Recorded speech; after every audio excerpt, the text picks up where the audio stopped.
All right, so today I'm going to be, I'm going to try to get this SE300 running. A subscriber sent me some pinout diagrams for the SE300 and for the 1J.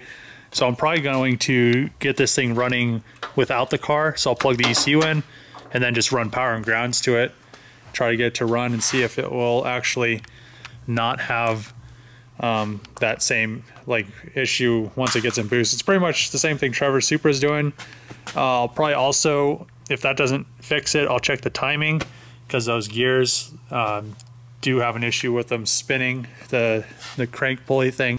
And once I get this running, another thing I'm going to do is put these brakes on here. They're off of like an LS 430, I think. One of the big Lexus luxury cars. But the great thing about these is me and Trevor matched them up with the Supra calipers.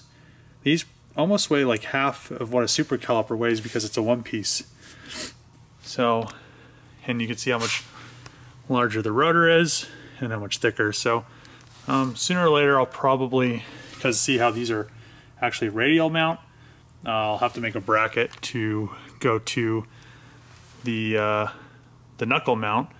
Too bad I can't use the actual knuckle from that car because the caliper pretty much bolts to it. It's all aluminum, and it actually had like adjustment for all the other stuff. So yeah, that's another thing I might be doing on this, which is nice because those are nice large rotors, big brakes, and they're light.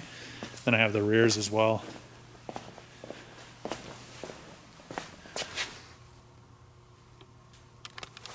So I just took the SE for a rip. I got into boost. It was weird because in like drive, it would stutter and stuff, and then if I put in like low gear and then went into drive after it got into boost, it just ripped.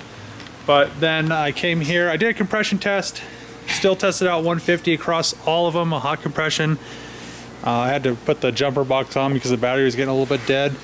The only issue is once it gets in a boost, you can see that it pretty much runs rich, and then once it hits boost, it's just like lean. So I'm not exactly sure what's going on with it, but it's definitely a mystery because I can't figure out what's up with it. It doesn't seem like it's wired. Okay, so I got the crank pulley off. I use this little ghetto tool that Trevor made, but it works very well. So it just threads into those two holes and then pushes against the crank pulley bolt, and got the crank pulley off. So now I just need to remove that cover, a few tens, and then reset the timing. And I'll probably weld that little thing down there just so it doesn't do any weird stuff with that either. I got this off of the crank, and this came popped right off, so Trevor welded his. I'm gonna run some tacks on mine, and then I already reset the timing and everything, so all I need to do is weld this, put it back on, put the timing belt back on. I probably need to get a new one and a new tensioner sooner or later because it did slip, or maybe they did something with the timing.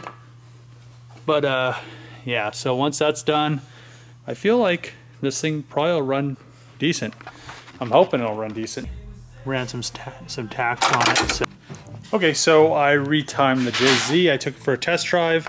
I actually thought it started rod knocking, but I forgot to tighten 2 bolts on the water pump pulley.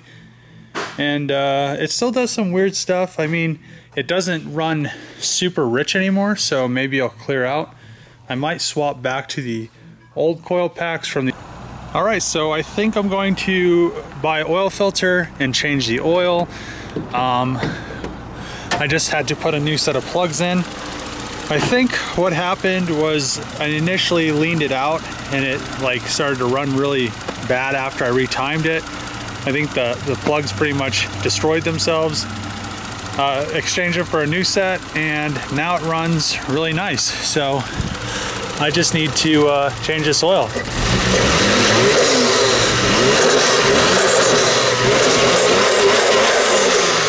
Maybe change out motor mount as well.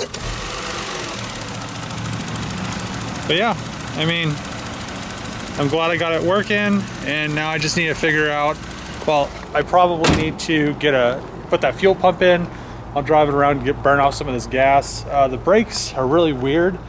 I'm not exactly sure what's up with them, but it takes a lot of force to make them work. And I'll probably, the oil light is on. I think it's because I undid those wires, so I need to make sure the oil light works. I know it has oil in it.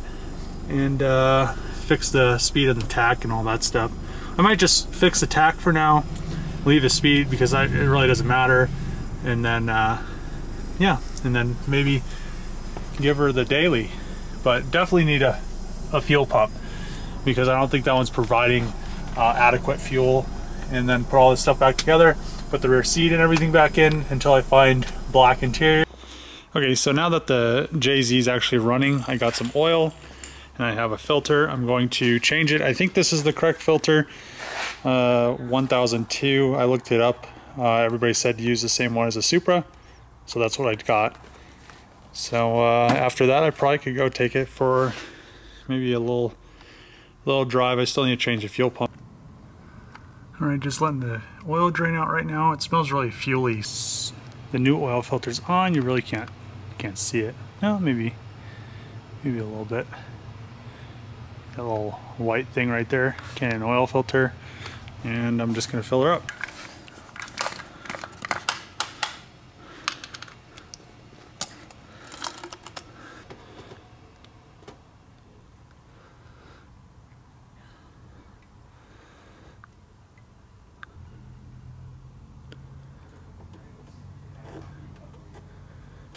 They kind of drain out of there for a second.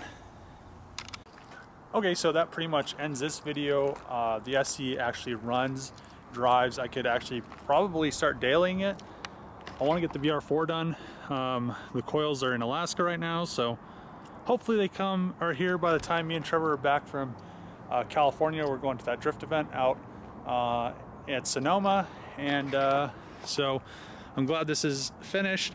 I'm gonna pretty much just drive it around enough till the fuel's low enough so I could change the fuel pump, because it's all the way full right now. But yeah, I mean, pretty cheap car. Just had to do some stuff, plugs, ECU, change the oil. The oil smelled pretty fuely because I think just because of it was probably cranked on forever, and all the people. I need to wrap that harness back there and probably kind of tuck that all nicely up in there. I may pull it back out again just so I could get it all situated. I need to still get I'm pretty sure the tach worked before. I need to figure out what's up with the tach and probably the speedo.